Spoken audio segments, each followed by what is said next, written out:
Hi అండి, అందరికీ నమస్తే. Welcome to logs by Sumitra. ఈ వీడియోలో నేను రాగి పిండితోటి ఒక రెసిపీ చేయబోతున్నాను. దానికోసం ఒక కప్పు రాగి పిండి తీసుకున్నాను. ఒక స్వీట్కి సరిపడా బెల్లం తీసుకున్నాను. కొంచెం ఒకటి రెండు ఇలాచి తీసుకొని ఇప్పుడు ఒక గిన్నెలోకి వాటర్ తీసుకున్నాను.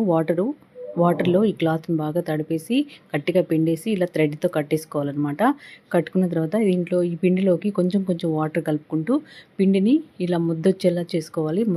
ముద్దని ఇట్లా నలిగిపోవాలి. ఆ విధంగా కలుపుకోవాలన్నమాట.